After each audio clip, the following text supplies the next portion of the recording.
சேவியன் அப்படிங்கிற இந்த தேவார பாடல்ல இறைவனோட 8 வகையான குணத்தை பத்தியும் 5 பத்தியும் இறைவனோட 3 உருவங்களை பத்தியும் இந்த ஒரே பாடல்ல திருஞான சம்பந்தர் பாடி இருக்கிறது விந்தையிலும் விந்தை அப்படின்னு தான் நம்ம சொல்லணும்.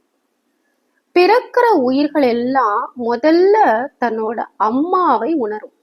அதுக்கப்புறம் அம்மா சுட்டி காட்டினதும் தான் அப்பாவை உணரும். அது மாதிரி முதல்ல அன்னையை உணர்த்துற மாதிரி தோடு அப்படின்னு ஆரம்பிச்சு அடுத்து செவியன் அப்படின்னு வரும். இப்போ இறைவனோட 8 வகையான குணத்தை பத்தி இந்த பாடல்ல என்ன சொல்லியிருக்காரு அப்படின்னு பார்ப்போம். தோடுடைய செவியன்.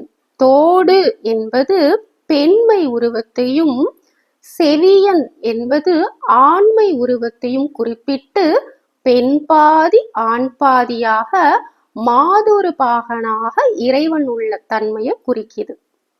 அடுத்து செவியன் என்பதன் மூலம் அடியார்களோட விருப்பத்தை நிறைவேற்றுறதுக்கு அவரோட பேரருள் தன்மை உணர்த்தப்படுது.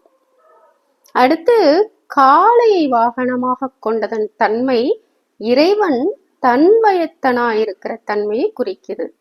தன்மயத்தன் அப்படின்னா யாரோட கட்டுப்பாட்டிலையும் இல்லாம தன்னோட விருப்பப்படி இருக்கிறது. அடுத்து தூவென் மதி என்ற தொடர்ல தூ அப்படிங்கிற சொல் இறைவன் தூய உடம்பினனா இருக்கிறத குறிக்குது. மதி அப்படின்னா அறிவு. மதிசூடி அப்படின்னா இறைவனின் முற்றும் உணர்ந்தறியும் ஆற்றலை குறிக்குது.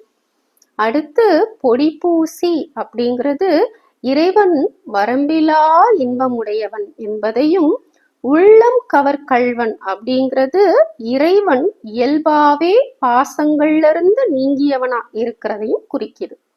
இப்படி பெருமானின் 8 வகையான குணங்களும் இந்த பாடல்ல கூறப்பட்டுள்ளது. அடுத்து சிவபெருமானோட 5 பத்தியும் இந்த பாடல்ல என்ன இருக்குன்னு பார்ப்போம். முதல்ல படைத்தல் தொழில். தர்ம தேவதை எப்பவும் அழியாம இருக்கிற நித்தியத்தன்மை கொண்டது. தர்ம தேவதை சிவபெருமான் கிட்ட தன்னை வாகனமா ஏத்துக்கணும் அப்படின்னு கேக்குது. அந்த வேண்டுதலுக்கு இணங்க சிவபெருமானும் தர்ம தேவதையை காளையா மாத்தி தன்னோட வாகனமா ஏற்றுக்கொண்டாராம். இது படைக்கும் தொழிலை குறிக்குது. அடுத்து